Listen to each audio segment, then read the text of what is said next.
Oh, who has the best parties, Prince or Diddy? Ooh, that's so tough. Because both of them know how to fucking party. They're legendary partiers. It's different.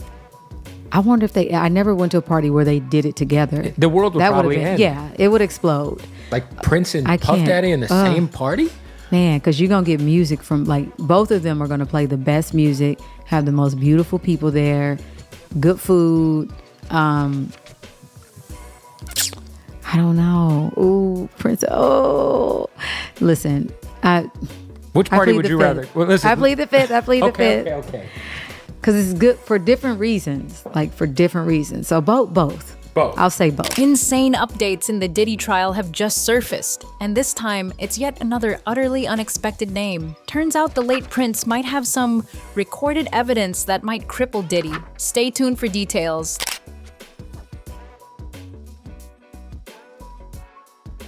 The moment Prince's name popped up in the middle of all this Diddy chaos, we were in for something wild. Diddy's trial has been throwing names around like confetti, but Prince? That was not something any of us saw coming. Especially not when you think about how private and calculated the man was. It's been said that Diddy threw some of his wildest parties at Prince's house. Jason Lee even spilled about it, talking about Tyrese singing while Demi Moore and Ashton Kutcher swung on literal swings. But here's the kicker. Diddy didn't allow any security inside those parties. None. So you've got these star-studded, closed-door events happening in Prince's house with no personal protection for any of the guests. It already sounds shady. But imagine if Prince, the king of control, had cameras set up and was recording everything. Not because he wanted to be involved, but because he needed to protect himself or hold on to something. Maybe even his leverage. Think about that for a second. What if Prince had footage? What if he kept it? Or worse, what if he handed it over to someone before he died? With his name being whispered in this case now, it really does make you wonder if something deeper is going on, something darker. And you know what makes this trial even crazier? The names that are coming up during jury selection. Michelle Williams, Robert Downey Jr., Mike Myers, Lauren London. Some of these names feel like someone spun a celebrity wheel and let it land wherever, while others make you pause, especially considering the people who've come forward against Diddy. In the criminal law, 404 in federal, you don't just do a character assassination and then convict the person. You don't convict them because they're bad people. You don't convict them because I don't like them because they live a thug lifestyle, which, by the way, I didn't even know I was able to use thug anymore. I thought that was, speaking of wokeism, I thought thug was taken off the table. But the fact is, we do not convict people in America based on them being bad actors. We convict them based on bad acts. That was Cassie's involvement in that hotel hallway, a bad act? Absolutely. But as Matt says, the statute ran on that. Cassie, for instance. She was the first to officially sue Diddy, and the allegations she made weren't just horrifying.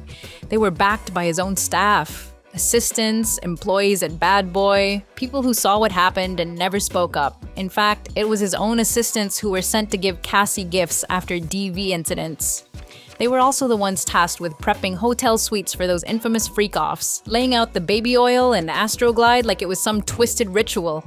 One time, after one of the worst incidents, Cassie says Diddy's assistant and his head of security walked in, saw her, and started crying.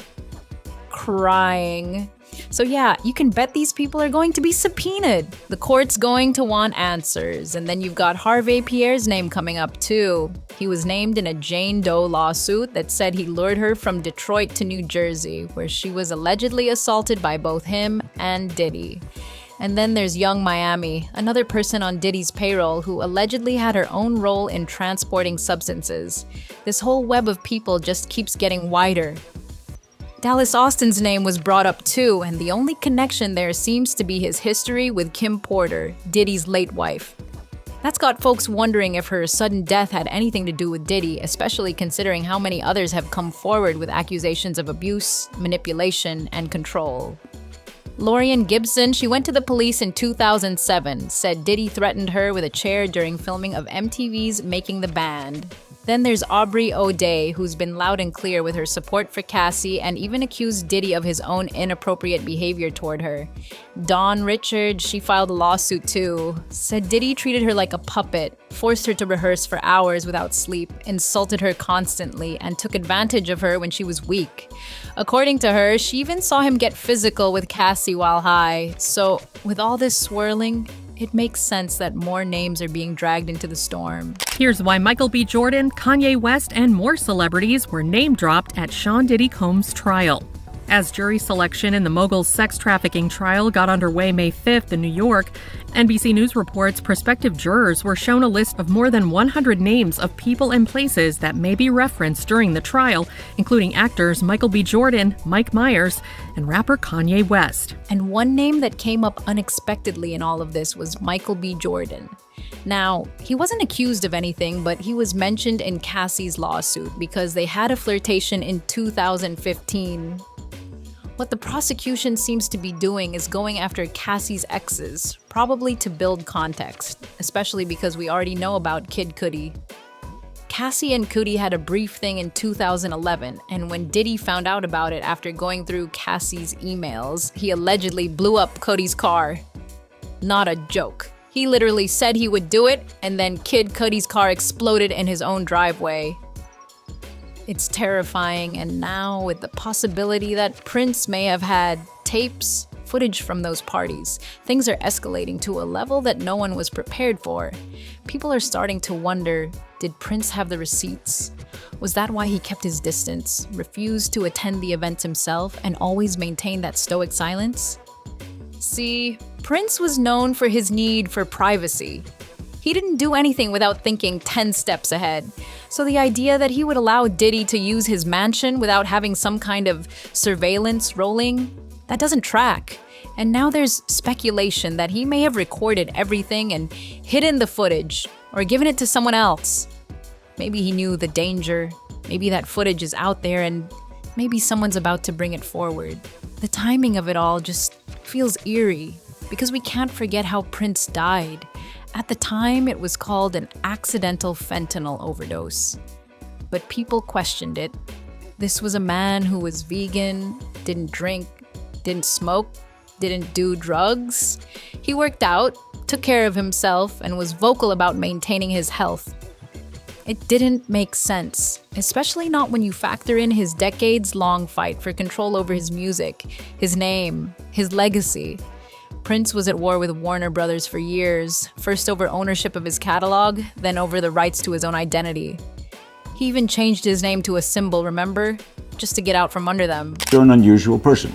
Most people don't get famous with one name and then change it, right, would you say? What's the story of that, by the way?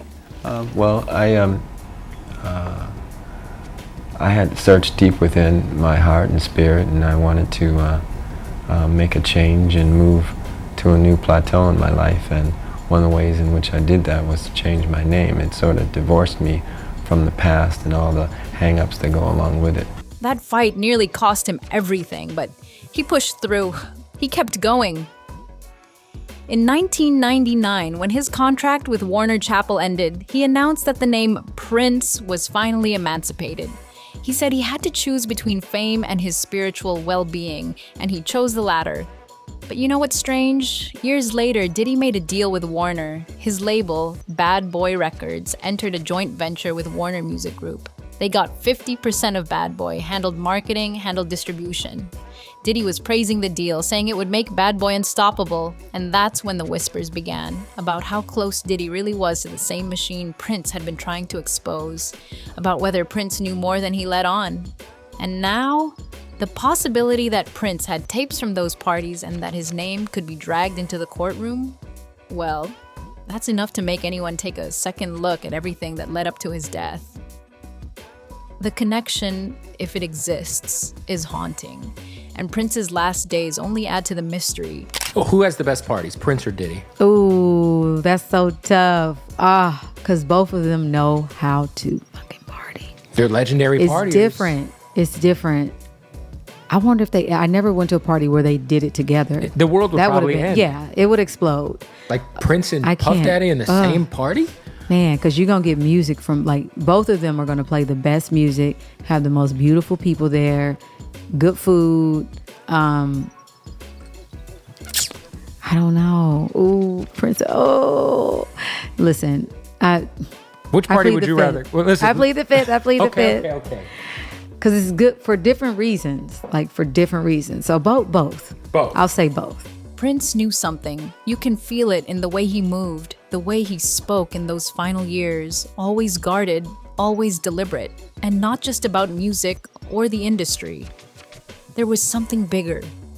His sister, Tika, revealed that he had been preparing her for his death for 2 years. That wasn't some vague spiritual talk. It was Prince bracing his closest family for a moment he knew was coming. And it's not like he was walking around saying goodbye to people directly. No, he was cryptic, half joking, avoiding hard questions, changing subjects. 4 days before he passed, Tika said she tried to get a straight answer out of him and he just kept dodging. That wasn't just someone trying to stay upbeat. That was a man who had already accepted a decision that had been made without his say. At that final party in Paisley Park, after a sudden hospitalization, he made a pointed remark. "Wait a few days before you waste any prayers." Chilling in hindsight, Prince wasn't the kind to say things without weight. He knew something was going to happen. And now with these whispers about his name showing up in a trial tied to Diddy, it paints those cryptic words in a whole new light. What if it wasn't just about his music? What if he had stumbled onto something that put a target on his back? Something so explosive that it tied his name to Diddy, to Warner, to the same elite circles he had spent years pushing away from. This wasn't just about control over a catalog anymore. Prince had been fighting that battle since the 90s. He had tasted the consequences of speaking out when he turned himself into a literal symbol, when he stopped talking in interviews, when he walked around with "slave" written across his face. He had been trying to expose the machine for years, but the machine didn't just disappear because he got his rights back in the 2010s. It evolved. It got smarter. And Prince's paranoia? Maybe it wasn't paranoia. Maybe it was survival. His affiliation with Diddy was minimal at best, hosting a party here and there, but that's precisely what makes the whole thing so curious. Why would Prince, a man obsessed with privacy and boundaries, allow Diddy to use his home for those wild, no-security parties? The only plausible reason is that he was watching, monitoring. If the cameras really were on, then Prince wasn't just observing. He was documenting. It's plausible that he never attended those parties because he didn't need to. The footage was enough. And what if, knowing his time was near, he passed those recordings to someone he trusted? That brings us to Tika again. She claimed she and Prince were closer than people assumed. He helped her through addiction, paid for her rehab, always looked out for her. If he was preparing her for 2 years, what else did he prepare?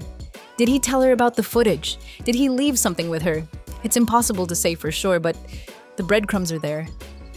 A man as deliberate as Prince doesn't spend his last years cryptically warning people for nothing. He was always 2 steps ahead of the narrative. And it's not just about Diddy's potential involvement. The parties, the NDAs, the silence, it all fits into a much broader pattern. These weren't random accusations tossed in a vacuum. There's a structure here, a culture that let it thrive. Diddy didn't just benefit from the silence of assistants or the loyalty of employees. He operated in a system that fed off power imbalance, off fear, off complicity. That same system is the one Prince fought for decades, whether it was Warner Brothers, the industry execs, or hidden contracts that locked artists out of their own work. Prince had spent his whole life tearing away at that structure. And if he found out that someone like Diddy, who now is alleged to have abused that very structure, was in bed with those same industry forces, then yeah, maybe he decided to do more than just fight with words. It's not far-fetched to imagine Prince setting traps, laying down insurance policies in the form of recordings.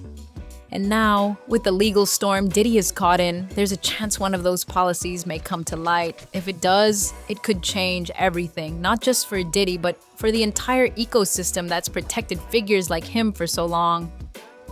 That's what makes this trial so much more than just a case about one man's misconduct. It's a test of how deep the rot goes and how many people are willing to speak up now that the armor is cracking. there's also the possibility that Prince wasn't the only one who knew. People like Jason Lee, who attended those parties and mentioned what he saw, Tyrese singing, actors swinging, no security allowed, those people were witnesses. As the trial pushes forward, eyes are on the court, yes, but also on those unspoken chapters, on the hard drives, the locked safes, the old acquaintances with long memories. The kind of evidence that doesn't just make headlines, it shatters legacies. Whether or not Prince's name is officially brought into the case, the fact that he's being talked about now, after all this time, says everything. He may have left the building, but his shadow still looms large. And the truth he might have left behind? It's closer to the surface than ever before.